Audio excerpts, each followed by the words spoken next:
Howdy, everyone. Welcome to Unsafe Space. You're watching Narrative Dissonance, which is a show we do every Monday. Every Monday that I'm not sick with the coof. We do at 2 p.m. Pacific. Today's Monday, June 20th, although I'm told that we're supposed to be celebrating Juneteenth as if it's June 19th. And as if that's a thing we celebrate normally. But today is Monday, June 20th. Welcome. Narrative Dissonance is a show on which usually we have a panel of people come on and tell us what the mainstream media is lying to us about, what we should be focusing on. We talk about interesting news stories. Sometimes we drink beer, as you will find out in a moment.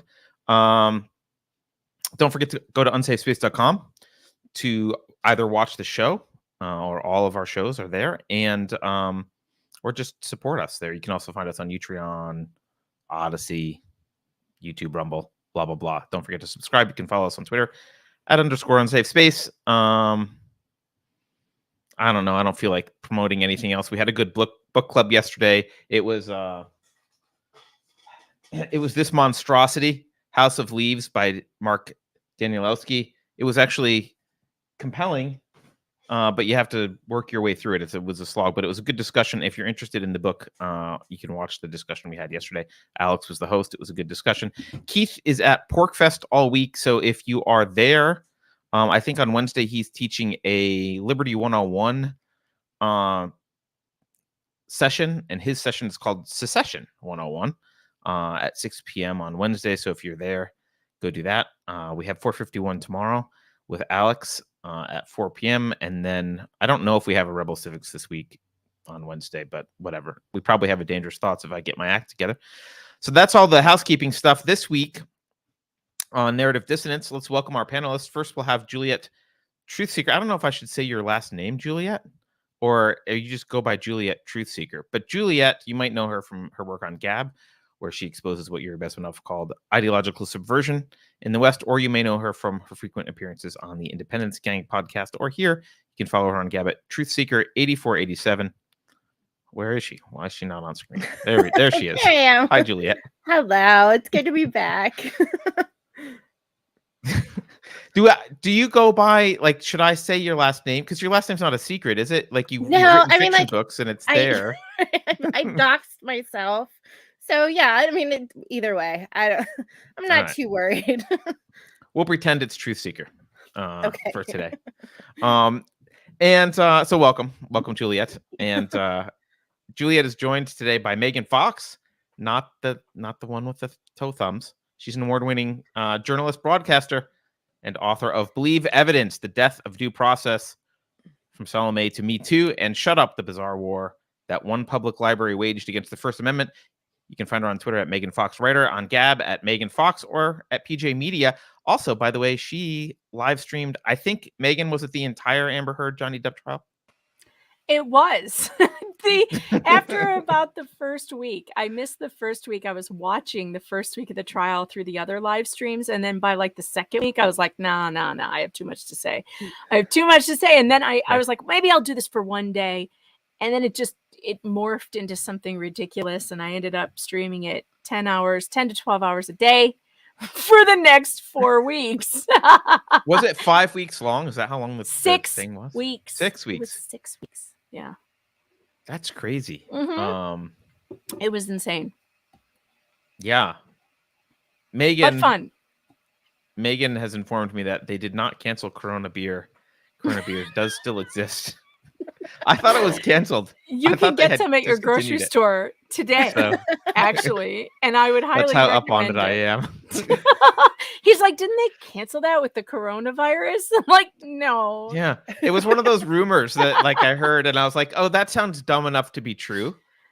No. That people would be like, oh, I'm not going to buy Corona Beer. Well, there was like a marketing flap there for a few minutes where people were like, oh no. They're not going to buy Corona anymore. What an unfortunate name. But then they ended up doing like the best business ever during the pandemic because everyone became an alcoholic. So there's that. If they should have just, I think if I were the marketing people there, I would have just embraced it and said like, this is the official beer of the virus. They could have I would have tried to get like this right picture. Here. They could have put like the little virus things popping out in the middle. Yeah, right. They totally could have done that. Well, no one hired us for marketing. That's too bad. No. So I don't know, guys. Megan, I wanted to talk to you a few weeks ago, but I got sick with the coronavirus, so I had to cancel. You did. But I wanted to talk to you about the Johnny Depp Amber Heard thing. I don't think it's too late. We really haven't talked about it too much. Do you mind if we just jump into that first and ask Megan? Not at all. What the hell? What the hell's up? What the hell? Why was there a 6-week trial? Why do we care? And did Amber Heard really shit on his bed? Okay, let's start with your first question. Why was there a 6-week trial? This is a question I ask myself every day. Like, I don't know why the judge did that. The judge has she has the ability to declare how long trials are going to be. And I'm thinking she took a look at the evidence, which were numbered in the thousands, these pieces of evidence, and decided that they would need 6 weeks to get through it all. The crazy part was they had to take a 10-day vacation in the middle of this trial because the judge was going to a conference. So you get 2 weeks of this highly, incredible testimony and it ends with Amber Heard finally getting on the stand, and she tells her story on direct. And as soon as she's done, we break for 10 days. It was the longest 10 days of my life. We had to wait 10 days before someone could cross that bag of crazy. And it was just waiting that amount of time was insane to me. And I've never seen that happen before in a trial, especially not one that's so highly publicized where the judge is like, well, I had other things on my calendar, so you're just going to have to wait for 10 days. Yeah. Sorry. I've got a reservation at Chili's. Yes. Well, everyone will have to wait. So wait a minute. She was suing him, but he was suing her also. Was it two things at once? He sued her first. Yes. Okay. So usually when you sue someone for defamation, they sue you back and a counterclaim. That's just how defamation works. Like you come up with some reasons to sue the other person, and then you do that too. It's just like a tactic that people use. And she decided to sue him in response for $100 million. He sued her for 50. She sues him for $100 million, and her lawyer admitted, we grabbed that number out of nowhere. We just decided, well, if he's going to sue her for 50, we'll go for 100. Like, it made no sense at all. So she countersues him for some statements that Adam Waldman made, and they claimed and tried to make the argument that Adam was speaking on his behalf as an agent. They never really made that argument, and the jury, there is no way that the jury came up with that in the jury room other than to allay someone's fears who was on that jury that wanted Amber Heard to win something. It was a compromise. They made no legal argument for him being an agent of Johnny Depp. So the fact that she won on one count was like completely inexplicable, except that it was we want to go home decision. Someone just threw a bone to some jurist who was like, I like Amber. Yeah, who's like, we're not leaving here unless she gets something. And so the rest of them were like, fine, whatever, who cares? That's why they didn't fill out the numbers. And so when the jury comes back with their decision, so we're all like on pins and needles, right? I mean, I'm just dying. Your heart just goes crazy before these verdicts. Same with the Rittenhouse trial. I was like, my heart was in my throat. That one I was into a lot more, I'll admit. Oh, God. But when the jury comes back, I don't care what the court case is. When a jury comes back, there's that heart in the throat moment. So we're there, right? We're there. We're waiting. We're like, and the judge calls everybody to the bench, and there's, and you're like, what is happening? This is not right. And then she says, I'm sending the jury back to the deliberation room because they didn't fill out the damages. So, and she didn't say where they didn't fill out the damages, but they had this very complicated verdict fill-in sheet, right? They have to go down and answer more than 40 questions. And at the bottom, if you find that someone is liable for something, they get there's damages, and you must go down to this blank and fill this out. Well, because somebody just threw Amber a win at the end, they didn't fill out her damages because they didn't give a shit. They didn't want to give her anything. So they had to go back, and we had to wait a terrifying 15 minutes for them to come back with whatever. And then they just were like, well, $2 million. I guess $2 million. I would have given her $1. Yeah. $1. Nice. Mm-hmm. So, okay, wait. I mean this partially I really mean this, but I also think I understand the answer. So I'll say it in a snide way.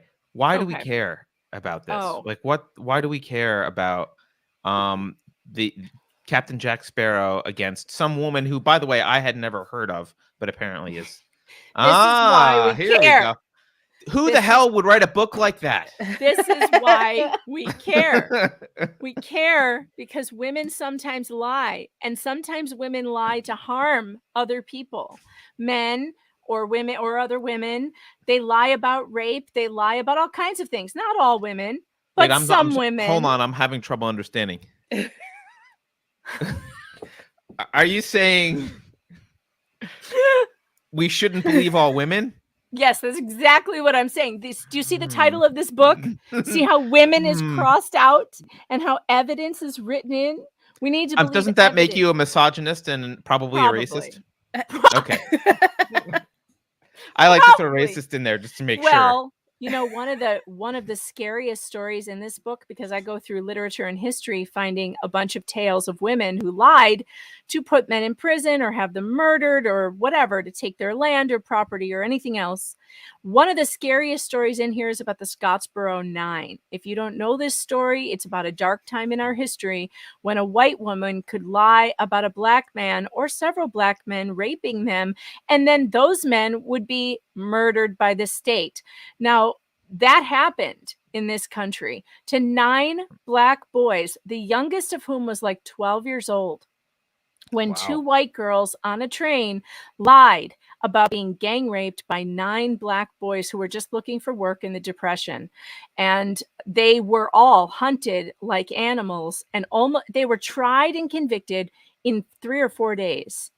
And they all went to prison. They were almost all of them on death row. They almost were murdered, except the communists, unbelievably, the commies in America, stepped in and helped to right those false convictions. So that's one thing. Commies are like, only we can execute people. Yes. I was really quite surprised that the communists in America were like helping out at that moment, because, you know, you don't find a whole lot of stories of commies doing good things. And so, you know, I guess I found out through my research. Credit where credit's due. Holy crap, the communists of America really stood up and took care of well, unfortunately, most of them did spend many years, though, in prison, and it was a very long time coming, and they were not treated well in prison. It was a very, very bad. They ruined their lives in many ways. Ruined their lives, because on the word of 2 white women who said this happened, and nobody, still to this day, nobody knows why they did what they did. It could be because they were what you would call poor white trash, and this made it so that they were all of a sudden treated well, treated with respect. By the people, by the, you know, the more elite whites of the town. And victim status does work for, especially for women. So no, there is absolutely, that's why this trial mattered. It didn't matter. It doesn't matter that they're Hollywood stars. That only helped to bring public awareness to the issue of the Me Too movement and what an absolute joke it is. We can't just believe women because they run around saying things happened. I mean, it's one thing in a therapeutic sense. Yes, if your neighbor or someone, your friend, comes to you and says, hey, I'm being abused, you say, how can I help you? Yes, you believe them and you help them. But if then they say, well, I need you to now go after this person and ruin their life and write an article about it, I'm going to say, whoa, okay, let me see your evidence. You know, I'm not going to go defame somebody. I'll help you, though, but I'm not going to go and, you know, we don't ruin someone's life unless we have evidence. That's a novel concept. So look, so that makes sense. And I think I've heard this trial referred to as kind of the cultural counterweight to the Me Too movement, where we definitely did have a, you know, you believe them unless you can prove that they're lying overwhelmingly, they're definitely believed. And even in those cases, I mean, some of the Kavanaugh stuff was crazy, right? So it was outrageous, and that's in this book too. I went through all the Kavanaugh lies, and there's so many of them. I mean, that guy literally had his life written out on a calendar. Everywhere he was, everything he did for years and years, he has it on a calendar. This is like a family tradition they did. His dad kept one like a diary, and he kept one too. And it proved that he wasn't where she said he was. And so did her own witnesses. And it still wasn't enough for these people to this day. They say this. They say that he's a abuser. And there was no evidence to prove that. Yeah. So, okay. So Amber, one of the things I got out of the trial, I didn't watch the whole thing, but I did watch a little bit of it. Thanks to you. Actually, you're the motivation. I'm like, I don't know, Megan's streaming this thing. So I came on with me. I did. I came on in bewilderment and disbelief. But she was, one of the things I really loved about this trial was often when women behave badly, and what I mean by that is when they are lying, you know, I don't want to make psychological diagnoses, but when they are exhibiting cluster B behavior and, Yes. and lying and that kind of thing, right? A lot of times we don't notice, or we give them the benefit of the doubt too much, and we tend to be in a society where you do believe all women, even just by default. Like it's horrible to accuse someone of because it's horrible to be such a liar about this stuff. Like, who would say you're lying? You're making this up. It's such a horrible thing to make up. It's such a bad thing to accuse someone of lying. But for someone who's an actress, she was so transparently evil that I think it was really an educational lesson for people watching the trial. What say you? I agree. And I think we all learned a lot about borderline personality disorder and histrionic personality disorder. And I know for me, one of the things that happened was I thought about certain people that I know and the way they behave. And I thought, oh my goodness, that's what it is. I've been wondering all this time, what is wrong with them? And there it is. Like, this is it. This is the thing I've seen over and over again. And I know other people felt the same way about people they have been in contact with and people they know. It's like, I recognize in her, and I got a lot of emails from people who are victims of domestic violence who told me, and I wrote a whole article on PJ Media about it, who told me, I saw my abuser in Amber Heard. I saw it because some of these people with cluster B personality disorders, they are abusive to others. Not all of them, but some in domestic violence situations, and they could be men or women. It doesn't matter. It's not gender specific. And the victims that contacted me said, I saw my abuser in this woman. I heard the same thing she said to him, my abuser said to me. The way the arguments went, the circular arguments that never ended, and he couldn't get through to her, and she just kept twisting everything. People would say every day to me, that's how my ex-husband was. That's how my ex-wife was. That's exactly what they said to me. And that's the way they would present their arguments. So no, people saw through her because people have had their own experiences with certain types of abusers and certain types of personalities, and everybody recognized it. Everybody knows an Amber. Yeah. Yep. Yeah. But there's something about her that's, I don't know, there's something about Amber Heard for me that was a remedial, like, if you could see it in Amber, it's easy to see in Amber. So then that you like train your senses and you're like, oh, now I see what was going on in these other people. Like, I didn't see it in these other people. Yeah. But I see it in Amber. I'm like, oh, now I see it. She's so obvious. She was like, I don't know how to put it. It was almost like the cluster B for dummies. Yeah. You know? Like, Yeah. You're watching B 101, like recognizing cluster B 101. Here's Amber Heard. Like, it's like okay. Dr. Curry, who some people call Dr. Muffins or Dr. Mommy, that really super good looking psychiatrist that they hired to diagnose Amber, and she diagnosed her with the 2 cluster B disorders, the borderline and histrionic. Her testimony was extremely powerful, in my opinion, because she told the jury what they were about to see. And she described her to a T. Like, you would think after hearing that, Amber would be like, okay, well, I better not do something that. different. I better do my best to be completely the opposite of what she said. And instead of doing that, it was like she leaned into it and went even harder. And the whole time you're sitting there going, this is just exactly what Dr. Curry said was going to happen, and it's literally happening.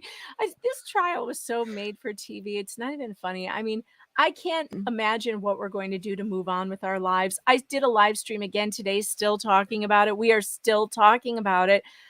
I almost want a replay. I almost want to start watching it again from the beginning, like I used to watch the Trump win, the election returns on 2016. I used to watch that over and over again, just to watch the faces on CNN fall, and the MSNBC starts to get really You need a sad, shot of Schadenfreude, and you're like, oh, let's watch that oh again. God, it's the best. My dad and I would just sit and hey, you want to watch the election returns? That's how I feel about this trial. Want to watch NBC have a meltdown? Oh God, that was so good. What are we gonna do now? I just don't know what I'm gonna do now. I don't know. I don't know what's next for me. I feel like quitting and just, I don't know, watching reruns of that trial for the rest of my life. No, so wait a minute. Are there going to be? Do you think this will lead to more people pushing back against? God, I hope women? So. Mm-hmm. God, I hope so. Maybe we'll have more trials. That would be great. That would be so great. I do plan on. I mean, I love court. I mean, I love court drama anyway, and I do a lot of reporting on family court, which is not fun at all, and there's nothing to laugh about there at all. So these celebrity trials are a lot more fun because, and even the Rittenhouse trial was amazingly fun because Binger was the worst. So bad. E. Thomas Binger was the worst prosecutor anyone's ever seen. Besides, what was that guy from Making a Murderer? He was pretty bad too. Yeah. Ken somebody. Anyway, doesn't matter. I mean, these trials, these public trials, especially when they have a lot of public interest, they do bring a type of entertainment and learning together that is so great. I couldn't make a better show for people. I mean, this is why it's so great that American jurisprudence can be put on camera and should always be on camera. I think every trial ought to be YouTubed, every single one. Yep. And if nobody wants to watch it, then nobody watches it. And if everybody wants to watch it, everybody watches it. Because we learn so much about our justice system. We learn about why some evidence is not allowed into court, and we get to debate that among each other. What do we think about that? Is that fair, or isn't it fair? The fact that it's so transparent is what's so great. And family court is the opposite of that. And we need to tear down those walls immediately and get those up on YouTube. Because if this country saw what was going on in family court, oh God, there'd be riots. They'd be tearing down the courtroom doors. It's that bad. And it's unfortunate. Presumably it's to protect the children. That it's not. Yeah, that's what they say. But there's ways to protect the children. For instance, you could refer to the child as child A and child B instead of by the child's name. If the child had to testify, you could put the child behind a curtain or a screen. You could protect a child's identity without keeping people from knowing what's going on behind closed doors in courtrooms. And frankly, the privacy of any litigant is not as important as transparency of our justice system. Fair. Yeah. Well,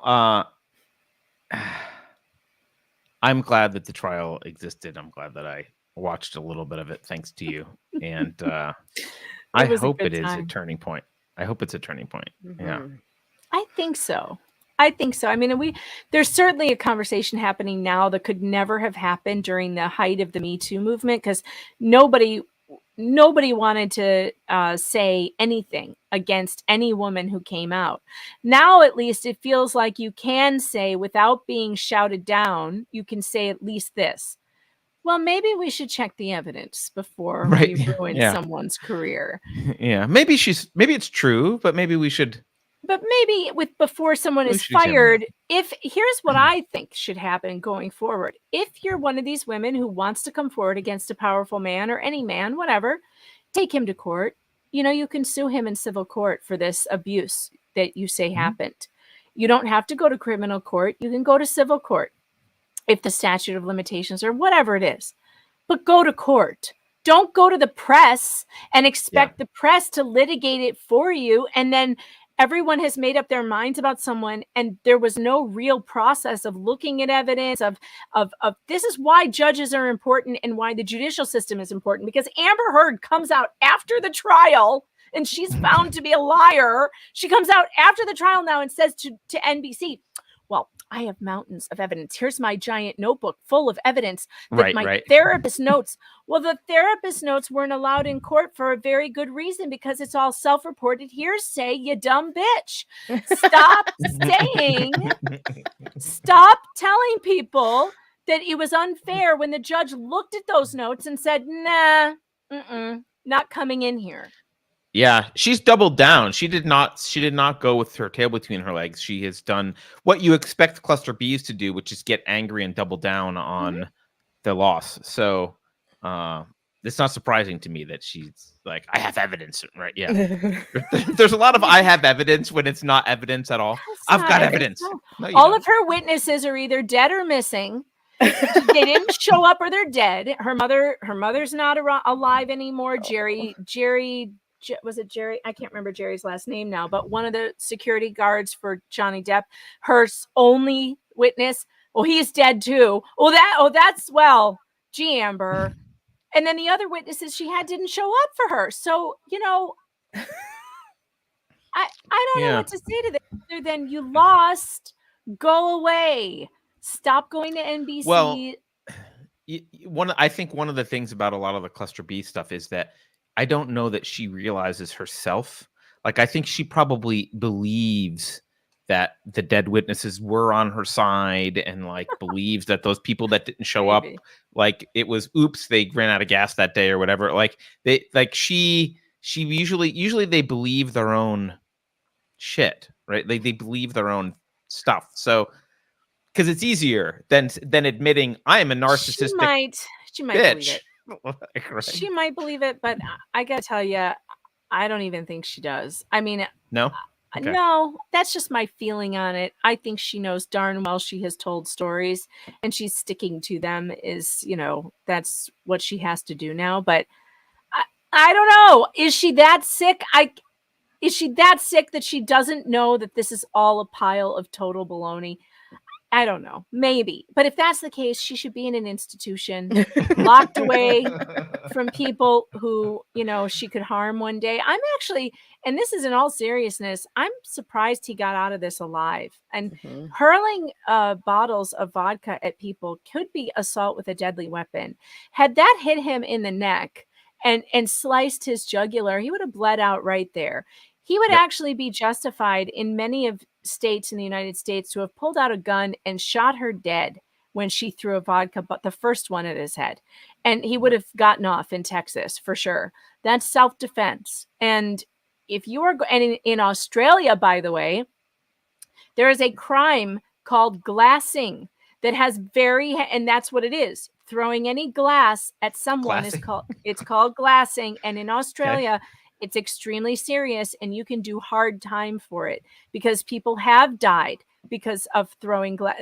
This is like something that I guess in Australia, they're a real rowdy bunch in the bars, and they had to enact this law because there's so many people throwing glass at one another. I don't know, but I looked it up because someone in Australia told me, they're like, this is a serious crime in Australia and you can do serious time. And sure enough, look it up. Glassing in Australia, serious crime. And that's probably why he lied at the hospital and didn't tell anyone what she had done. Because if they had, the police would have come and arrested her and put her in jail, and she would have done a criminal trial for what she did.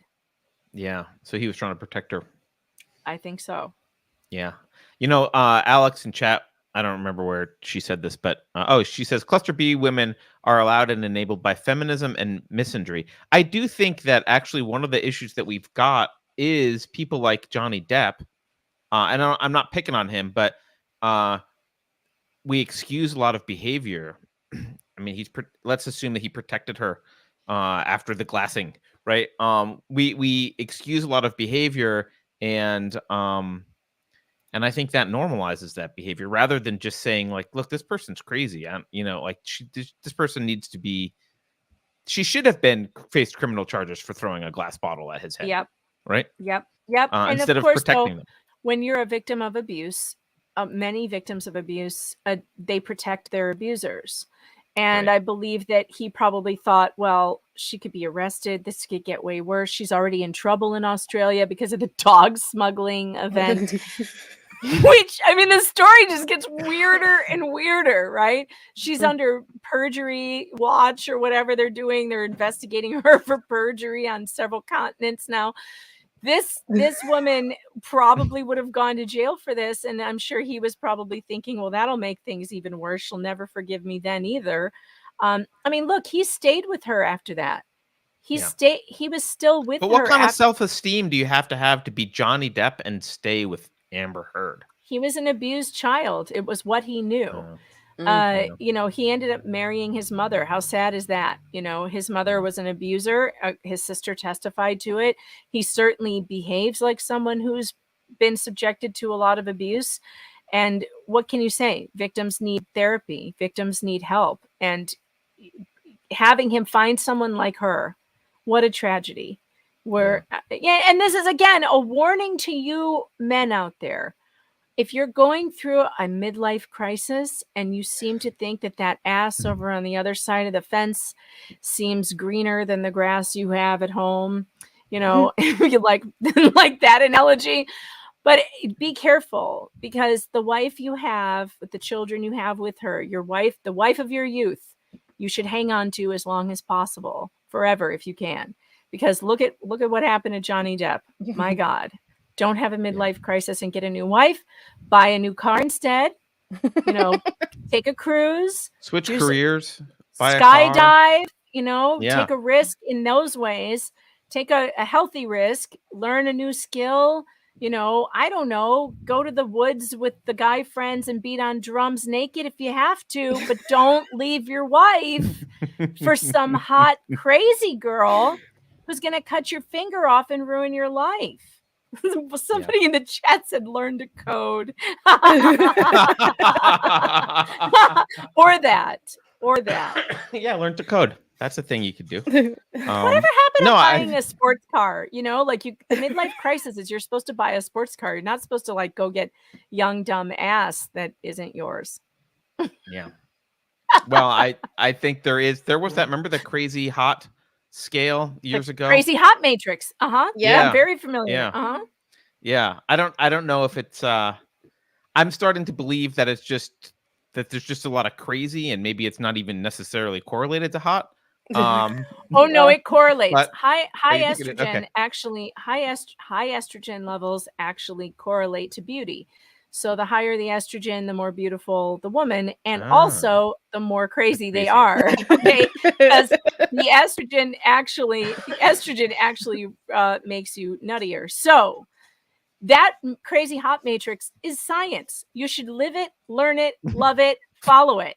And now, where it used to say anyone named Tiffany, it will now say anyone named Amber, who's in that high rate. You should avoid anyone named Tiffany or Amber.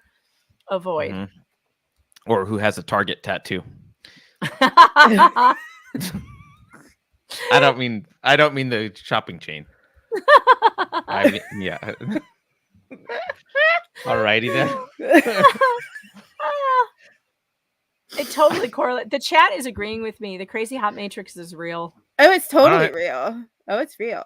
No, I think it's at Josh's podcast, Disaffected, that he talks about that. If you find a cluster B beautiful woman, run away. Like, she will ruin your entire life, and you could easily end up in jail or dead. Yeah. Which, like, you know, Amber is the perfect example. I mean, really, she is. She's cluster B for dummies. You couldn't make it more obvious. And easy to understand. Someone should meme that and put her face on a cluster B for dummies book cover. The only reason I was questioning the crazy hot scale is I know for certain I've seen cluster B who were not 9s and 10s. Like, I've seen cluster B women who you're not. Yeah, definitely down on the scale. Genetics also play into it. So if you have mental illness in your family, you know, that can be passed down that way too. It's not always hormone related, but it is somewhat true that higher levels of estrogen correlate to beauty and crazy. So you have to be careful. And again, I'm not a doctor. I'm just someone with life experience. And you can look up the studies that are done on estrogen and beauty and all of that. There's lots of it. But no, she's a strange bird, that one. And we're not going to see the end of her. She's going to be around as long as there are cameras to film her. She will be there in front of them. I love the fact, though, that Dateline's special with her got the lowest ratings of the season for them. I didn't realize that. That's the answer. People need to just stop paying attention. So the only thing, by the way, the only antidote to this cluster B behavior is it's not fighting, it's not criticizing, it's not any of that. It's ignoring. The only antidote is to take, because what she wants is attention. What she wants, and she doesn't care what kind of attention she gets. No. That attention could be, and that's what Dr. Curry said, it could be negative attention.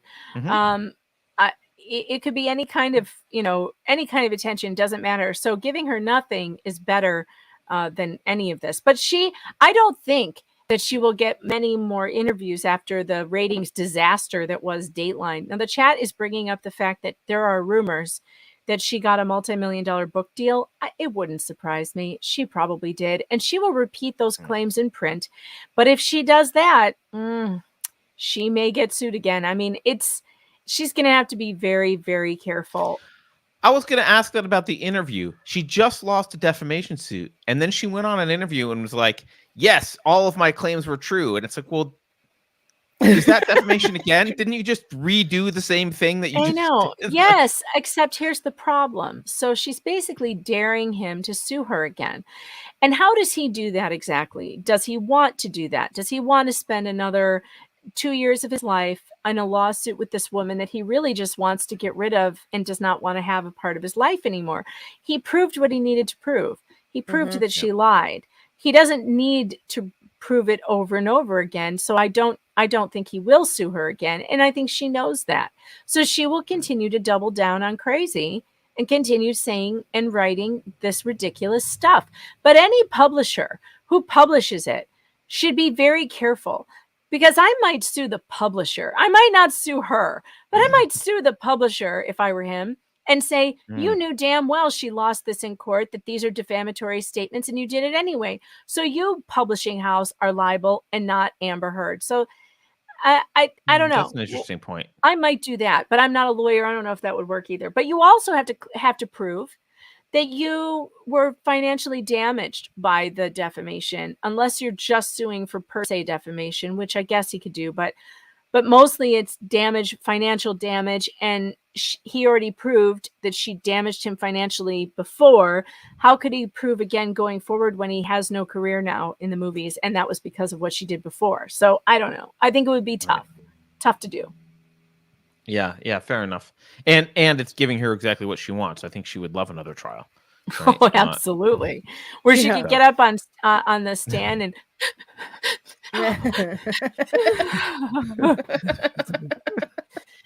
okay, it's without a tear. It's just incredible. No tears, Amber Heard. Like, couldn't even squeeze out not one real tear. I think I could probably cry right now just thinking about a dog that I lost a few years ago. Like, I think normal people, if you had to cry, you could probably like pull up some emotion from something bad that happened, and to get those tears going, right? You just think about your dead grandma or your dead dog. This woman couldn't get one tear out, not one. And she's an actress. My favorite part of the trial is when her acting coach gets up and testifies that Amber had a very hard time crying when she was acting. Like, I can't believe he got the and then the acting coach is like, so I knew when I saw her that she was really crying because she couldn't cry if she was acting. Oh my God. Well, I think she has more acting jobs now, right? doing Aquaman or another Aquaman? Well, no, they haven't exercised the option they have to bring her back. She's in Aquaman 2 because that already filmed and wrapped. We're still waiting to find out if Warner Brothers is going to take her out of it or not. They certainly could. It's a bro movie. It's not a romance. She only has like anywhere between 9 minutes and 22 minutes, depending on the cut. Maybe they could kill her off. Or replace her with a CGI dolphin. We would be equally happy with that. Just like a little dolphin. Maybe Jussie Smollett needs to work and they can just replace her with him. I think they should cry. I think they should give the part to Johnny Depp. Just put him in the wig and let him say Mira's lines. Oh my god.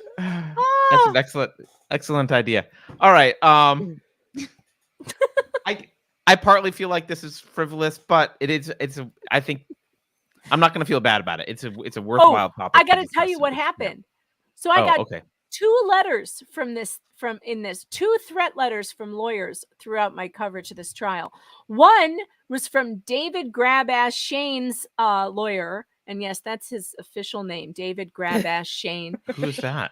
He's her PR guy, Amber Heard's PR guy, who got into some Me Too trouble of his own. After becoming her PR guy, he got Me Too'd in the press. I reported it, and I defended him, saying we should not believe these unsourced allegations that are just floating around on the internet. But it's funny, nonetheless. But we shouldn't believe it because, it could be nothing. He wrote me a 3-page letter. He had a lawyer write me a 3-page threat letter telling me if I didn't take that down, they were going to sue me for defamation for defending this man. So we told him no, of course. We said no, but you're welcome to, give us a statement. We'll put a statement up about how and he never did. So that was letter number 1. Today, I get letter number 2 from the ACLU. Of all places. This is breaking news, everyone. The ACLU? Yes, the ACLU has written me what I consider to be a threat letter. Some people on Twitter are saying, they're not threatening you, they're just asking you to do something. Yeah, lawyers don't send you letters nicely asking you to do anything. They just are basically saying, if you don't do this thing, then there will be consequences. Okay. That's why letters come from lawyers. I mean, if they just want to ask, it doesn't come from a lawyer. That's right. So I got a letter today from the ACLU that said, we are contacting you on behalf of our client, the American Civil Liberties Union, the whole ACLU. So like that right there is a threat to me. Like we're contacting you on behalf of the ACLU, which is an entire organization full of lawyers. On April 28th, 2022, Terrence Dougherty's deposition on behalf of the ACLU was shown at the Amber Heard Johnny Depp trial. During the course of Mr. Dougherty's testimony, he provided his personal address, which was included when the recording was played for the court. I'm not the one who played the recording, by the way. Right, of course not. Yeah. That was the ACLU lawyers who did that. But now somehow it's my fault because it's on my live stream. The public disclosure of Mr. Dougherty's home address was a violation of a protective order issued by the court in the Depp v. Heard case and has already caused harm to him personally in the ACLU. They don't, of course, tell you how. And I'm sure no one on earth cared about where Mr. Dougherty lived at all. Like, I find it very hard to believe that this man has had any repercussions from his address being on. And anyway, if you have Terrence Dougherty's name and you know what state he lives in, you can find his address. It's not hard. It's public record. So now they go on to say, to protect the privacy and security of Mr. Dougherty and his family, and to prevent further harm, please edit the YouTube video titled Johnny Depp Trial Day 11 Coverage, posted on April 28th, 2022, to remove the mention of Mr. Dougherty's address. Now, let me say, I'm not an asshole. If I had the ability to do that, to fix their mistake that they made broadcasting, if I had the ability to do that, I would. Because, okay, fine, no skin off my back. But YouTube does not allow any editing to long live streams, and that live stream is over 10 hours long, it's not available. You can't do it. So there's no edit. No, not on a live stream, not on the multi-hour live streams. I've actually tried it before because for whatever reason I wanted to edit something out. Yeah. And if you try, it tells you it's completely grayed out. You can't do it. So I looked it up months ago, and it turns out, no, you cannot. There's no function to do it. YouTube doesn't offer it. So what I would have to do is download the entire 10 hours onto my computer, which I have no memory for. Can't do. I would need a separate external drive, separate from the one I already have. Download it there, and then try to open it up in some kind of editing software, which on my computer, there's no way. I use iMovie. Can you imagine trying to open a 10-hour? Can you imagine trying to open a 10-hour stream on iMovie? Oh my computer would like explode. So no, I can't do it. I can't do it. And now I'm the asshole because you guys didn't redact a deposition footage and you played it on international television. And now Mr. Doherty is whining that it's on my stream, a stream that probably got 10,000 views. What are they doing this to NBC? Come on. So my only option now is to take down the entire stream or tell the ACLU to fuck off, which is exactly what I'm doing. Yeah, you could say it nicely. You could say YouTube doesn't let me edit. Sorry. I did. I sent them a nice letter. I didn't tell them to fuck off. I wanted to, but I told them, I said, I can't. I don't have the ability to do this. I don't have the tech to do it. You know what I should have done? I should have said, but if you send me $86,000, I'll have it done tomorrow. Yeah, right. Yeah. Because isn't that what they want from Johnny? They want $86,000 for document production from him. So maybe if they gave me $86,000, I can make it happen. Here's my dream machine and all the editing software I would need. Yes. Actually, I would need to hire. That I'd like I would need to hire an editor, and then we can get that done. Yes. Yeah. And then again, if I did have to edit it by taking it off YouTube and then re-uploading it, I would lose all my views. You lose. Right. You would lose the chat. Even if you edited it, I would lose the chat. I would lose the chat. Yeah, exactly. And so you lose all your views for taking it down and re-uploading. Exactly. Yeah. Like, I'm not doing that. What? And I've got these idiots on Twitter who are like, well, it seems reasonable to me. What? Because you've obviously never used YouTube before if you think that it's reasonable. I love when people make comments like that with stuffing they have zero. It's like a brain surgeon has a problem in surgery, and some douchebag who works at Starbucks is like, "Well, that seems reasonable to me." Like, yeah, listen to this. Who the fuck are you? What do you mean it's reasonable to you? You have no idea what you're talking about. Listen to this douchebag who says, "Personally, I feel that address should be edited out. I would do it to safeguard the family, no matter the involvement. I would actually do it for a criminal's family safety, even." Well, good for you, you personally. I have the moral high ground. Oh my god! Oh my god! Like, come on! They have no clue what is involved in YouTube, and like screwing around with YouTube editing is. Have you ever tried to use their editing function? By the way, oh god, it's the worst. I mean, you want to mock iMovie? YouTube editing is. If someone said, "Could you design the worst possible editor?" but would still maybe sometimes be functional online, it would be the YouTube editor. Yeah, it's so bad. I have only used it one time, and it was such a cluster. I said at that moment, because it was somebody who I was on, it was a shorter live stream, so I was able to edit it, but it was somebody who like made a mistake and said a name they didn't want to say. And I said from that moment on, after I did it for that person, and it destroyed the live chat, pissed me off to no end. Yeah. I said I'm never doing this again. I'm never using that. First, it was stupid anyway. It was hard to use. And also then I lost all the live chat, and like you lose a lot when you do that. And no, it should not be on the content creator. It should be on you to watch your mouth and not say things that you don't want to say live, because I can't fix it afterwards. So sorry, don't go on a live stream if you can't watch your language, and police yourself, because I'm not doing it later. And also to the ACLU, seriously, edit your deposition videos better. How come he's the only one that this happened to? How come the other depositions didn't have their addresses broadcast to the world? What? Because their lawyers must have edited it out. So yet again, we have more proof that the ACLU lawyers are totally useless. They wrote a defamatory article for Amber Heard in the Washington Post that got her sued, and now she owes $10 million to her ex-husband. And they couldn't even edit out their own guy's address and put it out there for the world to see. What a bunch What's of the dinks. go woke, go broke or whatever? That's ACLU went woke a while ago, and now they're just falling apart, I guess. Apparently, their lawyers are absolute douchebags who don't know how to do anything. And they're getting their clients sued and they don't know how to edit stuff. Like, they're just useless. So, get wrecked, ACLU. I'm not doing crap for you.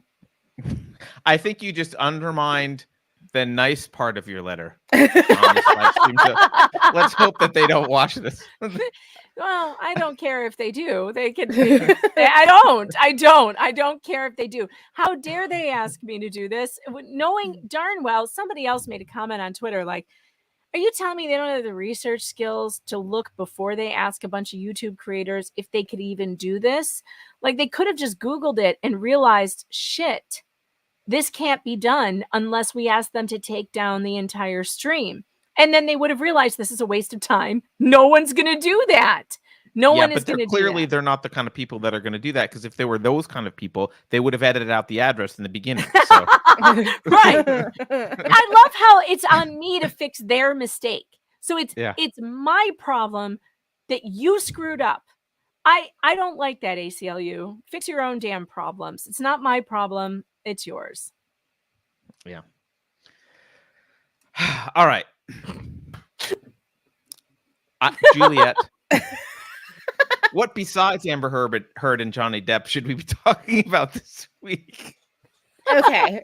All right. Like, I feel like I struggle so much with this question every time, and I don't know why. But that's the excitement. It's struggling with it. Yeah. Like, I get like sweaty hands. I don't know. We like to watch you struggle, though. So I'm gonna take it like a funny direction because I'm like the champion of black pilling everybody. So today I've got a white pill. We have this like recent string of journalists getting caught blatantly lying, falsifying articles. The USA Today girl Gabriela Miranda. They took down 23. Oh, I don't know. I haven't heard this. Oh, you have? Oh, this is a good story. Yeah, it's Fake so tell good. me more. Okay, so it's worst. This girl, they took down 23 of her articles because the existence of individuals quoted could not be independently verified. In addition, some stories included quotes that should have been credited to others. Wait, what's this lady's name? Gabriela Miranda. Gabriela. Some individuals quoted were not affiliated with the organizations claimed and appear to be fabricated. Like, she was just making up quotes. Yeah, this guy said that. I mean, phenomenal. 23 articles for USA Today. Wow. Yeah, I just found an article about this. Damn. Yeah. Has USA Today said anything? Like, is she fired? Yeah, she's fired. Is she fired? No, she's fired.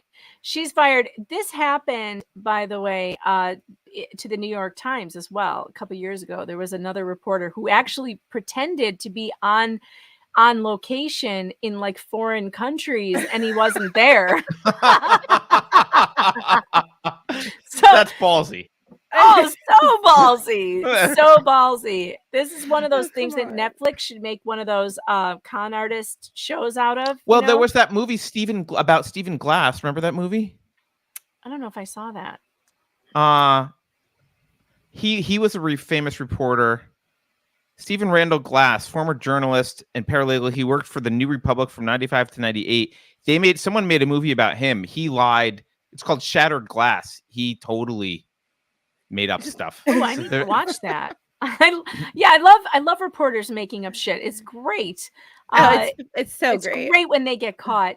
And by the way, Taylor Lorenz is in the news too. Yes, she got similar. She got demoted at the Washington Post, and she now has to have a babysitter who reads every line that she writes to make sure that she's not lying, because she lied about contacting our favorite YouTubers who YouTubed the Johnny Depp trial. She lied about contacting them and got called out on it and got caught. She blamed her editor, but it turned out that that's not the case. She just lied. She lied to her editor, and now she's been demoted. At the Washington Maybe Post. if she goes on television and cries, she'll get There's always again. a chance. It was horrifying. I got doxxed, and then I doxed other people for a living. I dox people for a living, but I'm upset that I got doxed. Yeah. Okay. Yep.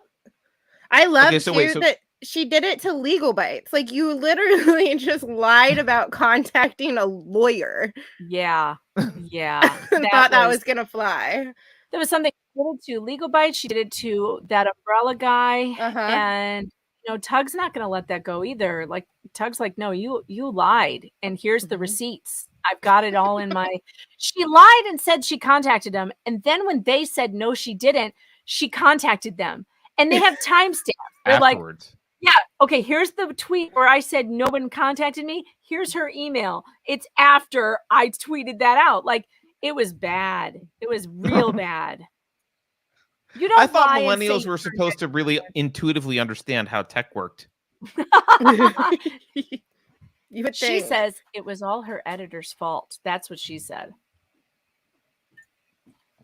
I mean, if I were her editor, I wouldn't want her working for me anymore. Oh my God, no. I would have fired her. I think demoting is not good. I'll be right back. Okay, so Gabriela, she was fired. Yes. 23 articles. And what were they about? Do you remember any of these articles? I think a lot of them were kind of nonsense. They weren't like heavy hitting, but I know there were a couple that were way more like actual news. I'm reading now. The audit revealed that some individuals quoted were not affiliated with the organizations claimed and appeared to be fabricated. The existence of other individuals could not be independently verified. Their existence. In addition, some stories included quotes that should have been credited to others. USA Today found Miranda took steps to deceive investigators and produced false evidence of her news gathering. Can I just also say that this is something where she got caught doing it, but I'm telling you, journalists do this kind of crap all the time. I've had it done to me. I've had it done to me by a reporter at the Chicago Tribune. Was it the Tribune? Yes. It was the Tribune, and then I had another, the Chicago Tribune, and he didn't work there for very long. I probably put up a big stink after he did what he did. But he called me on the phone to interview me about something I was doing, about my second book, or actually my first book, Shut Up, the Bizarre War That One Public Library Waged Against the First Amendment. It caused a big splash in Chicago, and it was written about in the Tribune. The guy calls me up. He interviews me. He says he wants to interview me about what happened. And I'm, at this point, still naive about how this works. I don't know. I'm in the media, but I don't ever sit down for interviews with You're media not the subject people. of the media. Yeah. So I didn't know how this worked. And he's asking me questions, and I'm just assuming that he's recording this or somehow, so that he gets my quotes correct. Oh, no. And I wasn't recording, so I didn't have the evidence that I needed afterwards. This man misquoted me so badly in so many different ways. I wrote letters to his editor. I said, this is absolutely outrageous. And of course, when they print a correction, it's on the back page where no one's going to see it. No one sees it. Yeah. And it's just garbage that they do this. So my advice to anyone ever being interviewed by anyone is to record it. Record that if you're going to do it at all. I say don't talk to the press at all unless it's a live interview on the radio or live on television, but never, ever sit down for any edited interview ever. They will cut your words, they will splice them together, and they will make you out to be a jerk. That's what happened to me. And never again, man. Never again. I recorded everything after that. And I've caught them doing this. You will tell them one thing and they will completely change your sentence around. So I know that other reporters are doing this. She just got caught. Yeah. Absolutely. I remember, oh man, this is probably 20 years ago now, but I was I was involved in some tech stuff that was in the news. There was a battle between Blu-ray and HD DVD and blah blah blah, all this crap at the time. And I remember reading. There was a reporter at the Wall Street Journal who wasn't too bad, and I was his like go-to source on some crypto stuff. So if he had questions, and he usually didn't quote me, he just wanted like, can you teach me about blah blah blah? And I'll be like, sure. And I'd sit down and teach him about stuff. But I remember they were writing about stuff I knew, and it was so wrong. Like everything about and the stuff, and this was the Wall Street Journal, and this guy wasn't the author that I'm thinking of. He had introduced me to this other guy, but like they were writing about the ins and outs. Oh, this is secretly what's happening behind closed doors at the Blu-ray, HD, DVD, blah blah blah battles, and it was this expose, and quoting people that I knew. Fortunately, I wasn't quoted in this, but quoting people I knew, but totally 100% wrong. Like just that the whole premise was wrong. The whole description of what was happening behind the scenes was wrong. The stance that people were taking was just misrepresented. Like just everything about it wrong. And I remember like that was my introduction to, I forget what's the law that you there's some guy Murphy's named Law. the law of this. Murphy. What? Wait, which law? It's the law where you read an article, you see how wrong it is because it's about something you know, and then you flip the page and you read the next article about, Ukraine or whatever, and you assume like, oh, that must be mostly true. Yeah. Yeah, that must be true. But then, but the thing you're the expert on, you're like, oh, that's completely wrong. And then they got everything wrong. When I know about it, I can see everything was wrong. But, That's the way they are, though. Journalists are very lazy. They're very, very lazy, and they don't do research the way that they should, and they don't get to know. Knowles Law. Beverly says Knowles Law is what it is. But sorry, they don't do the research they should. They don't do the kinds of things that they don't ask experts, right? They just it's really nonsense. And I think it's laziness. And I think a lot of that reporter who got caught, I think a lot of her problem started out with laziness. I don't think it was actually malice. I think it's laziness. It's cutting corners is what it is. And imagine you lose respect for your audience and your editors when you get away with it for a few times. And then you're like, well, why they're not why checking, do the work? If right. Like, yeah. It was like that guy who was supposed to be on location. And it turns out he was just writing from his apartment in Brooklyn all that time. Like, I love that. That's pretty ballsy. Totally. Wait, hold on. I'm going to share. So Alex just did this. You'll appreciate this. She just made this meme. I didn't even read the meme yet. Here you go. Cluster B for dummies. Oh, I need a screenshot of that. Would you please send that to me? Please. Oh. Oh, that's so good. You can always count on the chat to do this stuff. Oh God, yes. They're awesome. Yeah, it is good. Oh, all right. Carter, Beverly wants me to yell at you. You're supposed to read the super chats from earlier. I was just gonna say I need to get to reading the super chats. So you do. Let me go do that. Hold on. There's only a couple. How do you find them?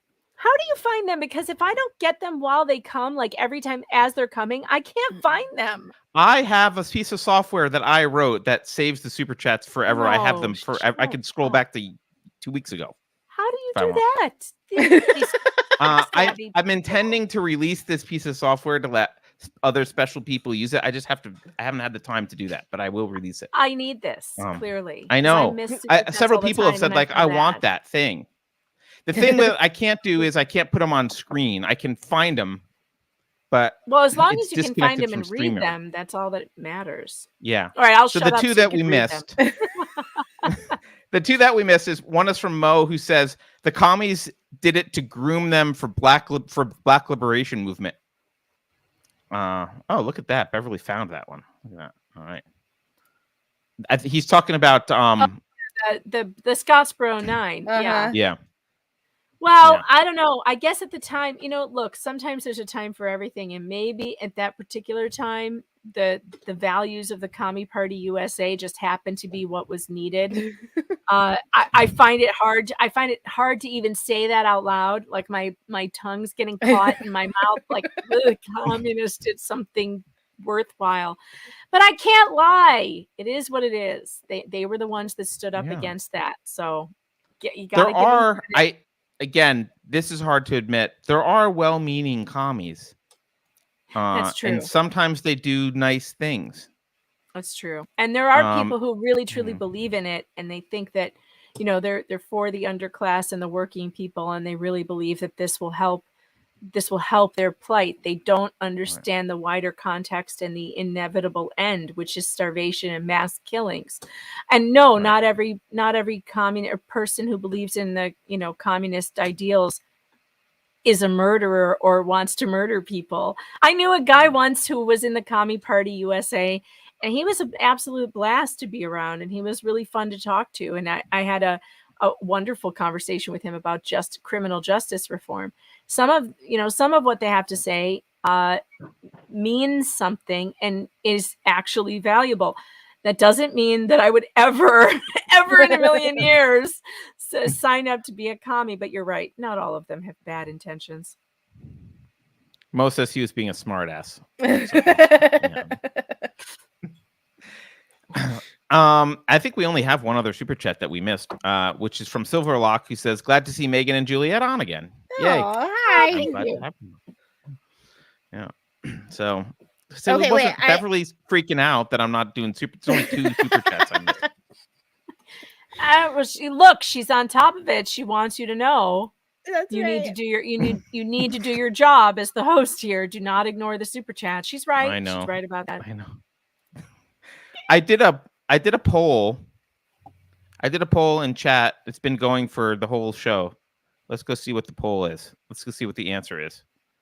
I asked people. Oh, wait a minute. Now it's gone. I hit end poll and I don't even see the results. Oh no! I hate when that happens. It says message retracted. I didn't retract the message. I just ended the poll. Stupid thing. Oh, here we go. So actually, I'll just ask you guys first, and then I'll tell you what the results were. Current high gas prices are primarily due to Biden printing $10 trillion, greedy oil companies, or Putin. There wasn't room for another third option. Or fifth option. So what was the result? You want to guess first what your and what were the options again? Biden printing $10 trillion, greedy oil companies, or Putin? It's going to be between Biden and printing all the money. Yeah.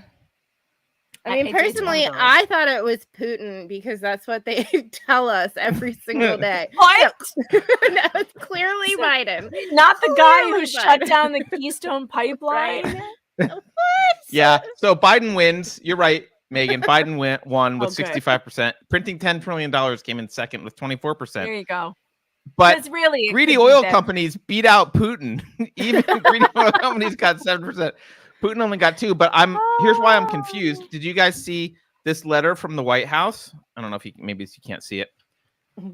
This is Biden sent a letter to the oil companies, and the first paragraph is 2 sentences, and those 2 sentences are: "I'm writing to you about the high prices our fellow Americans are paying at the pump and how we can all play a part in addressing them. Since the beginning of this year, gasoline prices have increased by more than $1.70 per gallon." But then the very next sentence, the start of the next paragraph, "Vladimir Putin's war of aggression and the bipartisan and global effort to counter it has disrupted the global oil supply, blah, blah, blah." And he goes on in this letter to make it very clear that this is Putin's fault. But our chat disagrees. Apparently it's not Putin's fault. I don't have anything to say about Biden and his oil. Do you have the video of Joe Biden falling off a stationary bike? No, I should have had that. That was good. He fell off a bike. Right? That's Putin's fault too. Clearly. Wait, we need to make a meme of that where Biden's on the bike and sticks a stick in the bike and like, damn Putin. Yeah. Like he literally fell off his bike at a full stop. Like you can't make this up. And I tried to report this today on my live stream without laughing, and it didn't work. It didn't work. I tried. I was like, okay. Wait, maybe I should find the video now. I only saw a screenshot of it. No, you didn't. Because see I saw video? the Secret Service. You could see all their weapons. It's they're printing like ridiculous. It's hold on, let's find Biden bike. There's got to be a video of this just on Twitter, right? There's a video on Twitter. Just go to Twitter and type in Biden bike. You'll find it. There's 8,000 of them, and they're absolutely hilarious. And I cannot stop laughing. I have watched it so many times. Wait, is this real? Which one? The Daily Wire. The It's Daily real. Wire Here it put is. one out that's not real, but also still funny. All right. Did you find it? We'll share. You know what? I knew this happened, but I forgot to. Oh God, it's so funny. It's so funny. This makes me a bad person because I cannot stop laughing. It's funny. No, it's all good. Oh, Okay. this is the best view too. This is a good one. Okay, here we go. So Biden is just before we start. This dude back here with the helmet is Biden. I can't believe this is real. Okay. Here it goes. Oh.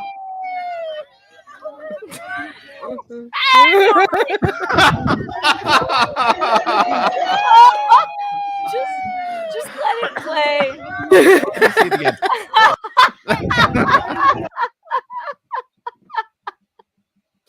We're so going to hell for laughing at that.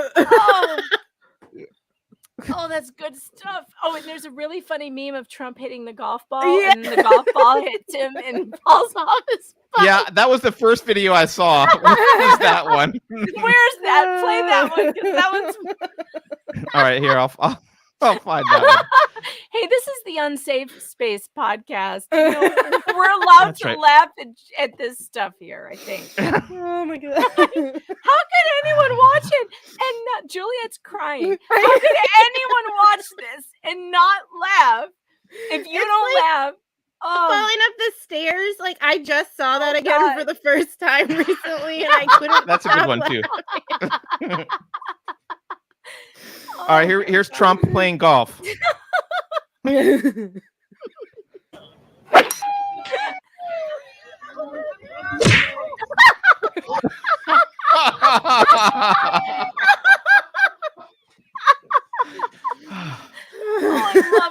love the internet so much. I love the internet. You people out there with your memes. You memers. The memers. I think the memers are the most valuable people in society today. They are. Oh, you memers. God dang it, you're funny. So funny. This is why the left hates the alt-rights, because the alt-right memes really well. Yep. Oh, you want to see a meme that's terrible? Like, okay, so again, this is why. I think the answer is going to be yes. But yeah, you have to see this. This was a meme made by Amber Heard stans. And it's so bad, you can't even believe how bad it is. Hold on, let's see. I'm going to share this with you. I can share my screen, right? You should be able to. Share screen. It's so bad, you can't even believe it. This is great. You know how they always use too much text? Oh my God. What the hell? I can't even read it because it's too small on my screen. Hold on. I know. You couldn't read this. It's impossible. But this is the left fuck? cannot meme. They can't do it. No, they can't meme. They just don't even know what a meme is. And like I don't even need to read it. I looked at it and I was like, I'm not gonna fucking read that. I skimmed it and it's not even compelling. Even if you put the work into reading it, it's not like it's compelling at the end of the day either. It's like the chat says it's a pamphlet. It's a zine. I mean, you always know if it's a left-leaning meme because there are too many words. Yep. So many words. Wall of text. No one's gonna read that. You know what's odd about it though, because the left is so good at making film, Yes. and actually they're good at like NPR stories and crap too, right? Like, Yes. But Right. They're great at why storytelling. they can't meme? They cannot meme. No, and we found their kryptonite. They cannot meme. They can't. You know, I think part of it is because, for one, they have no sense of humor. They're not funny at all anymore. There was a time when the left was funny, and now they've lost that completely because they're scared to laugh at jokes because someone will be offended. They can't offend anyone now. Yeah, it's a picture book, Mr. Drummer says. Yes, it's a picture book. And it doesn't mean what they think it does.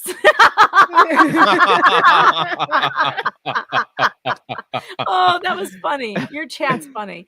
But yeah, no, they can't do it. It's their weakness. It's their kryptonite. But the alt-right is so good at the memes.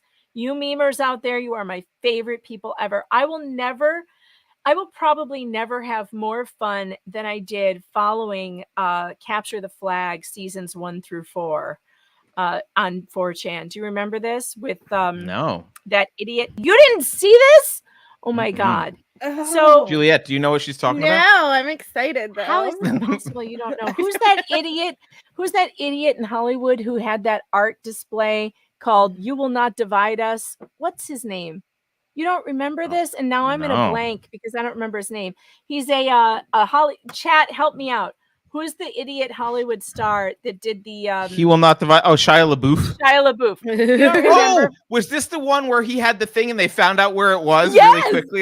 Yes. Yes. Yeah. He kept hiding it around the country, and 4chan would like track it down using air traffic patterns and clouds. And like next thing you know, you're watching the live stream, and his stupid "He Will Not Divide Us" flag comes down, and the one that goes up is a MAGA flag with a hat. Yes. Oh my God, that was the greatest entertainment ever. Yeah, that was great. And there was because he had like a camera on it live, they did the air traffic pattern things, and then they did they had a guy drive around in a truck and honk, and people would be like, "I can hear you. You must be close." Like, yeah. And then they had guys show up at the one that was in New York City, and they would put little devices, little speakers right next to it, and they would play the Kekistani anthem all night long. I never laughed so hard in my damn life than watching that. I would tune into that live stream at all hours of the night just to see what kind of fuckery was going on. What is happening? Also, the greatest thing about that is he was really angry about it. Oh, so angry. Yeah, they really got to him. It was so good. That was so good. How about when the guys showed up at one of them and they were drinking milk out of the gallon, and they were like shirtless, and they were like, "Milk got gains, got milk," and like drinking milk. And within 2 days, it was, "Milk is a white supremacist." The news was reporting how white supremacists are drinking milk to signal their racism outside Shia LaBeouf's art display. Yeah, the New York City live stream was amazing. And your friend Paul says it's still on YouTube, I think. God, it was funny. It was so good. Oh my God. Yeah, that was good. I had forgotten about that. Oh, that was how really, could you forget? Really they tried to burn one of his flags with a drone that had fire shooting out of it. They tried to drone strike the flag. Oh my God! People, these are the people. See, this is the thing. It's not just that the left is bad at memeing. It's that they're so easy to troll that it makes the right look really good at that whatever they do, because it doesn't take much to just set them off. You also have to have a Ferris Bueller mindset with them. You have to have that mindset that says, if I'm going to get busted, it is not going to be by a guy like that. You got to go all in. You are all in with these people because you cannot quit. You have to have that Ferris Bueller, set that mindset that just says we're going for it, and we will chase you around the planet for 4 years if it takes that long. He was like in a cabin in the middle of a snow-covered valley somewhere in Alaska, and they found him. I mean, it's so good. 4chan is so bad, and yet at the same time so good in so many ways. Oh, I think I think the other advantage, though, I will say that the right has generally is a meme to be funny has to have a grain of truth in it. If you can distill something to something that's true, just like jokes, like the best comedy, there's like truth in the comedy, and the left doesn't have truth on their side. They So do not. they've got like the word salad of Judith Butler does not a good meme make, and like, but that's what they got to work with, right? So yeah, it's no good. They're no good at it. They're very bad at it, and they should be, embarrassed that they behave this way. It's too bad. Eventually, I think that real comedy will win. I think Ricky Gervais is showing us that right now. I mean, if you've watched his special on Netflix, it's so good. So good. It's one of the best specials I've ever seen. Really? Oh, I'll have to watch it. Yeah, especially in context of today. Supernature, right? Yeah, it's really good. Because of the context. The fact that he's doing this now in 2022 is like... You have to. You have to. If you want comedy to survive, if you want what we have to survive, you have to push back against the nonsense. You must make fun of the trannies. You must. Like, you don't have a choice anymore. They have made it impossible to ignore at this point. You must push back and show the absurdity. Truth lies in comedy. That's why it's funny, because we know it's what's true. And if it's not true, it's not funny. And if you can't tell people lies and expect us to like, what are we supposed to do? We're supposed to swallow that? Because there are a bunch of us who are just literally not going to swallow your shit. And we're going to tell you no. And I don't care what the consequences are, but there are a bunch of people out there right now who need to hear this one little word. No. No, I will not use your stupid pronouns. No, I will not use a plural pronoun for a singular person. No way in hell will you make me do that. You will literally have to waterboard me. And even then, I will still say there's no such thing as a non-binary person. There's he and there's she, and fuck you. Period. Waterboard me, cut my fingernails off. I don't care. I'm not doing it. This is my line. I've drawn the line. Fairy self, fuck you, fairy self. No, I'm not doing that. No. Did you see, by the way? I'm getting called out for being offensive for using the word tranny. Whatever. Did you see the swimming, whatever the National Swimming, whatever that organization? They said that they're not going to allow. Well, they need to retract all of his trophies and give them to the rightful winners of the collegiate swim meets that he took from those girls. And how are they going to make it up to the girls who didn't make it into the finals because they were cut because one guy was in there taking all their trophies? I'm sorry, but thanks swimming organization for being late to the party. Why didn't you figure this out in the beginning when the guy with the dick was swimming with girls? Where were you when this was happening? Because I'm sorry, everyone's like, oh, yay, this is such a good thing. No, fuck you. You should have done this like, I don't know, months ago. You should have done this when it was obvious a long time ago, not before, not after pressure. Yeah. Yeah. I mean, why did you just ruin those girls' lives then? Why did you make us sit through this charade? Come on. Well, did you know the other thing that I find a little bit weird about their ruling is that they won't let trans athletes compete unless they transitioned before the age of 12, which immediately raises red flags for me, which is like, wait, should people be transitioning before the age of 12? That sounds like a problem.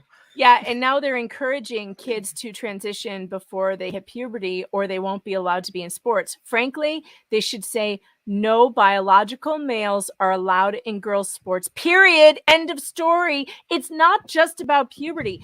Men have different bone structure. They have different arm length. They have different wingspan, for God's sake.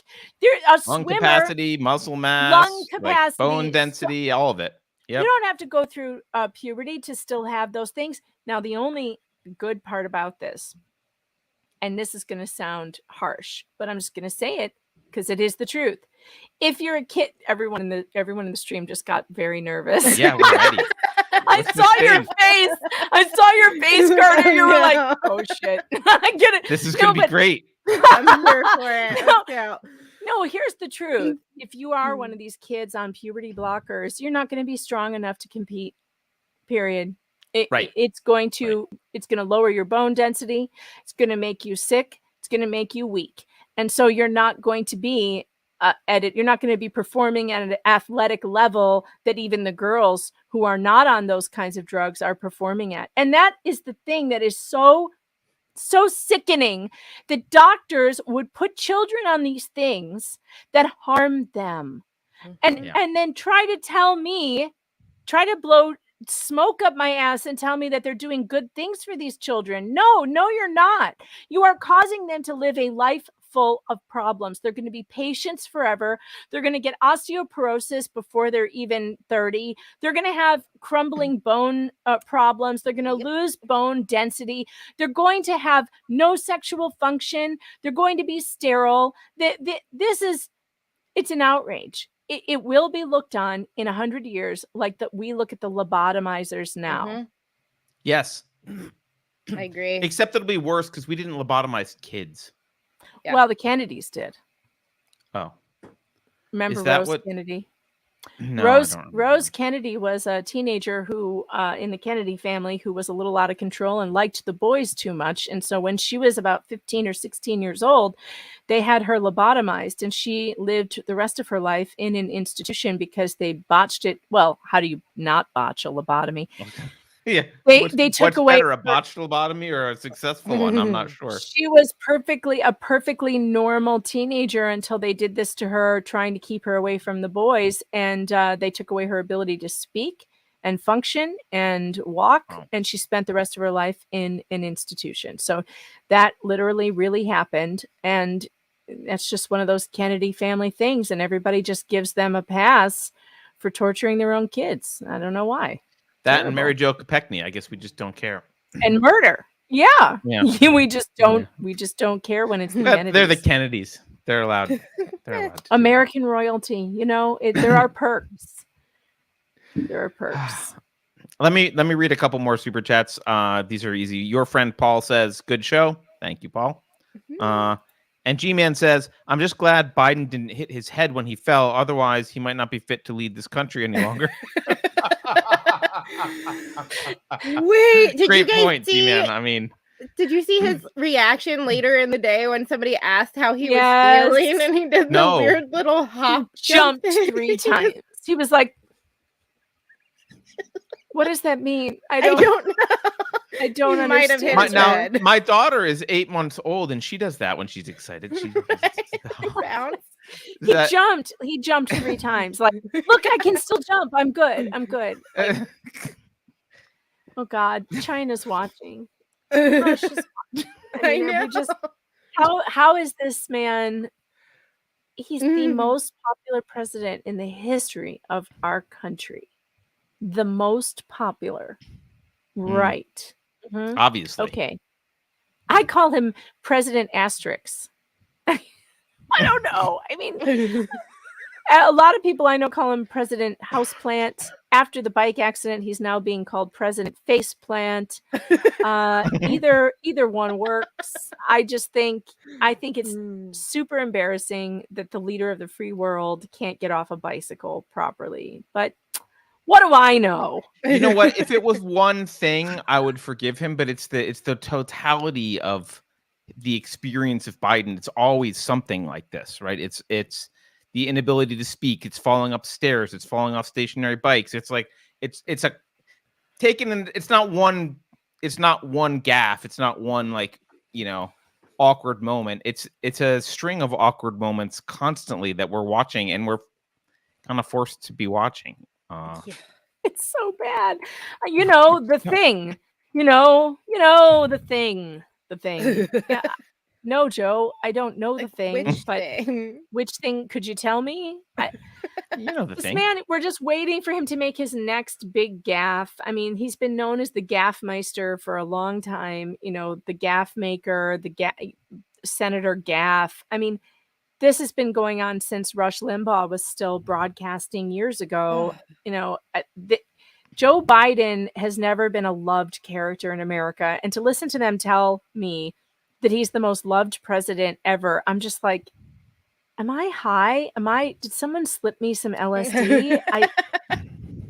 This is not, I mean, you know what's weird is that the left has been doing this with a lot of things recently, and it's the red flag that everyone should notice, where instead of defending something, they over the top defend it. Like, instead of saying the 2020 election was secure, or we think it was fine, we don't think there was any, they say it was the most secure thing ever. It was the most secure election ever, and there was zero evidence of any fraud ever, and it was the most secure election in the history of all elections in all of humanity forever. And if you say otherwise, you're an insurrectionist. It's like, whoa. That's a little much. Like, a little far. That's suspicious. It's a little far. Right. It's like, a little far. Can't you just say we think he still won? I don't know. I like how they went so far as to be like, he got the most votes of any president ever in the history of this country. Right. And they want me to believe that the guy who couldn't fill a high school gym got the most votes of anyone ever. No, they always go too far. Like, they could have convinced me if they were like, well, it was really close. You know, it was super close. And no, it wasn't any record-breaking thing, but it was like most American elections. It was a 50-51 split, you know? Right. They could have said that and people would have been like, all right. Yeah. But you go all in on he had got the most votes ever. And I'm like, yeah, they were fake. You faked it. There was zero fraud. It was the most secure election ever. But you can't and he check. got the most votes ever. But you can't check. So it was the most secure election. But you're not allowed to check. Yeah. And this is the other thing. Anyone who says maybe they should have sent votes back to states and had a recount or like looked at stuff. Anyone who suggests that following the process which is outlined to do that is what we should have done is an insurrectionist trying to undermine democracy. It's like, yeah, I mean, it's insane. It's stupidity. G-Man says destroying the economy was literally easier than falling off a bike for Biden. He did do that well. I don't like blaming presidents for the economy, though, and here's why. Most major economic drivers are A, out of the hands of the president, and B, take more than a 4-year term to come to fruition. So, like, as much as I'd love to blame Biden, I would have voted personally for we've printed like more like $10 trillion or something. We've been printing money at breakneck pace for 2 fucking years. Why are you surprised about prices going up? Like, what in what reality is that news? Like, yes, when you print more money than we've had. Like, we've printed more than we had in all of history in the past year. Like, when we print that much money, it's like, all right, well, yeah, prices go up. I don't know what we're going to do. I don't know what we're going to do. It's going to be really bad. I don't even know how people are surviving right now. I'm, we're doing okay, but I mean, gas prices is so insane, and so are beef prices, and whatever is going on at the grocery store. Everything has gone up. I really worry about people who don't have great jobs or who aren't making good money. And what the hell are they going to do with this economy? This is a terrible, terrible thing for America. For most Americans cannot take the $7 a gallon for very long, if at all. No. People are living on the edge. I saw it was a couple years ago, but it was, I bet that the statistic is the same, that 75% of Americans cannot come up with $1,000 of emergency funds, that 75% of Americans are living paycheck to paycheck. That is a scary number of people who cannot last more than 1 week. Okay, 1 week with this kind of thing going on. So what is going to happen to those people? What's going to happen? Desperation is going to happen. Crime's going to go up. There's a lot of bad things that are coming down the pipeline because of all of this that I'm very worried about. Well, this is how socialism gets rolled out, right? You make it difficult for you screw with the free market enough that people are suffering, and then you offer them goodies to vote for. Like, healthcare is a great example, right? The government had its greedy paws in the healthcare. It was meddling in healthcare since I don't know, 100 years. Like it's been meddling, at least since World War II, meddling with healthcare, like actively. Mm-hmm. It gets bad, and then they say, well, look how bad the free market is. We need Obamacare to fix it. And a lot of people just don't know any better. And they're like, well, it is bad and it's very expensive. And I don't know how it got this expensive, but this guy's offering to pay for it for me. Like, okay, sure. I need some, and that's how we're going to get, eventually we'll get universal, what's it called? Single payer healthcare. Right. We'll have a universal healthcare system because, that will be the solution offered to us, right? I saw an article about, so the gas prices thing. Biden wrote a letter to the oil companies saying, and I don't know if you saw, did you see his press secretary saying the patriotic thing to do is to lower your prices, right? Oh, so that press secretary. yeah, she's a diversity hire. Look, she's very, very beautiful. Very beautiful. She's so beautiful. She's stunning and brave. They should put her on the cover of magazines, but to put her in front of the press and to not have anyone in the press say the truth of the matter, which is that this woman is so far over her. She's so far over her head. And that's unfortunate. But why did they do that to her? It's like, sorry, I interrupted you because that has been on my mind. No, you're right. It's tough. It's tough because I don't want to call her out because I don't think she's capable of doing this job. No, she does not have the smarts and required to do it. I don't know what her background is, but my God, Jen Psaki was annoying, but she was up to the task. Right. Yeah, no, she was what you expect from a horrible press secretary that has to lie to everyone about your bad administration. Yeah. She did a good job. I just feel bad for. I just feel bad for her. Like, why did they? Like, I feel bad that they put Joe Biden on a bike he can't get off of without falling down. Right. It's the same thing. Like, you don't put Grandpa on a bike, and you don't put that woman in front of the press because, my God, she just looks so dumb, and that's not okay. Stop doing that. Sorry. No, I agree with you. I don't even remember what I was going I know, for I'm sorry. Biden. I derailed No, that's you. okay. No, it was about the letter. It was about the letter to the so he wrote the letter. So he wrote this letter to blaming Putin and the press secretary said the patriotic thing to do is lower prices. And it's this standard. I look, as a business guy, I really hate when government bureaucrats or elected officials act like they understand business and tell you what to do. He's got this little graph. He's explaining that their margins are abnormally high for them and they should, they're taking advantage and blah, blah, blah, blah, blah. I mean, first of all, it's none of your business, old man. It's the shareholders' business what their margins are. And if the margins are too high at Exxon, then Gulf will lower their margins and take over business. Like, that's how things work. Like, these companies do compete. There is competition as regulated as this industry is. There's still competition here. So telling people like, this is what you should do. And he, I guess the annoying thing is he's acting like he understands the business, that this is what you should do. You should lower the prices. You're doing these things wrong. You're meddling.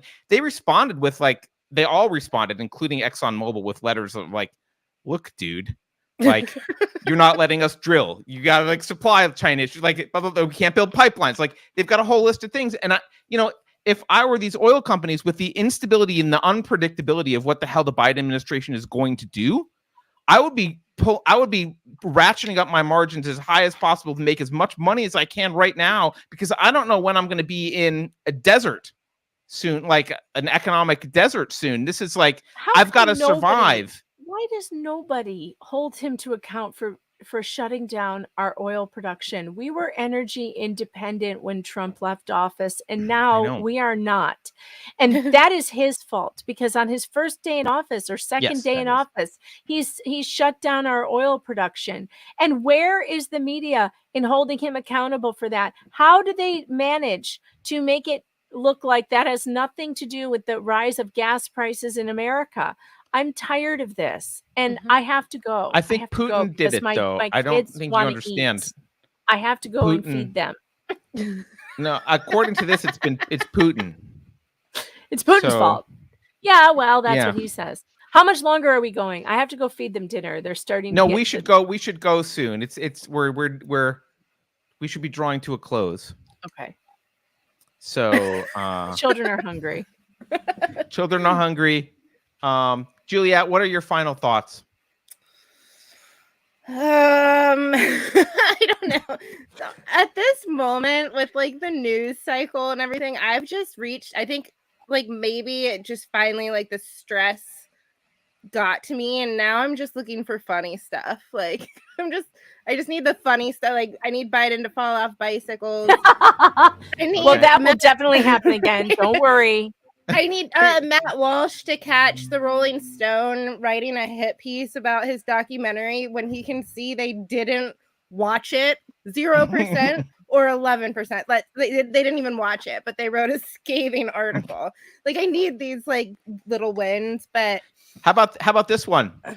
There was a pharma chief caught with a fake COVID passport in Europe. No one's talking about that. No way. I love it. Are you kidding? The president of PharmaMar caught by police among thousands of others with a fake green pass in Spain. Oh my God. Execute him immediately. I want him executed. Execute him. I want that guy executed immediately. Well, don't worry, he'll get COVID apparently because he doesn't have an actual pass. He doesn't have a vaccine. This is one of those moments. This is when you bring the guillotine back. I want his head. I want that guy's head. It rolling off a guillotine into a basket. José María Fernández Sousa-Faro. Yeah. This is ridiculous. I love it. Julie, I'm glad Juliet's in a black pill mood because I think we need. I don't know that we should go full black pill all the time, but we need to flirt with black pilling to remind us of just how crazy the world is. That's right. All right. Well, we'll try and find some more funny stories for you, Juliet. Megan, what are your final thoughts before you feed the horde of children? My final thoughts. Well, this has been a lot of fun. Thanks for having me back. I appreciate it. Thank you for being here. Yeah. And I love your chat. Your chat's great, especially the memer that sent the cluster B for dummies meme. Thank you so much. And they contacted me on Twitter DMs as well. Alex of all trades, you're the best. Thank you so much. It's been a pleasure. And my final thoughts are: don't put Grandpa on the bike unless you want to entertain the masses again, because we're here for it.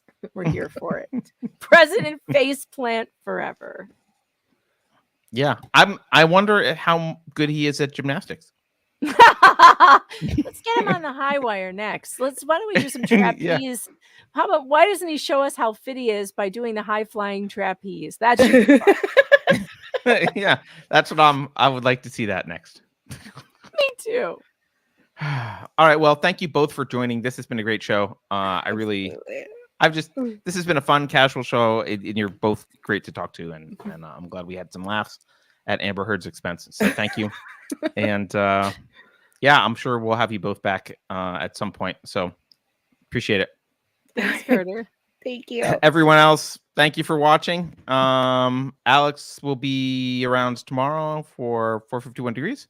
And I don't know what else I'm supposed to say. Beverly, you should roll the credits. Bye. Bye, Julia.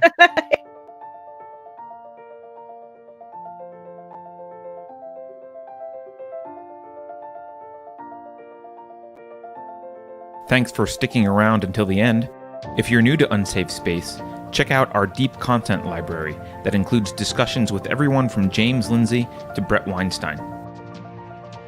And please consider helping to fund our work by visiting unsafespace.com/donate. You can find us on a variety of social media platforms, and you can find a community of like-minded individuals on our Unsafe Space Discord server, which is open to financial supporters at any level. We hope to see you there. Warning. This is an unsafe space.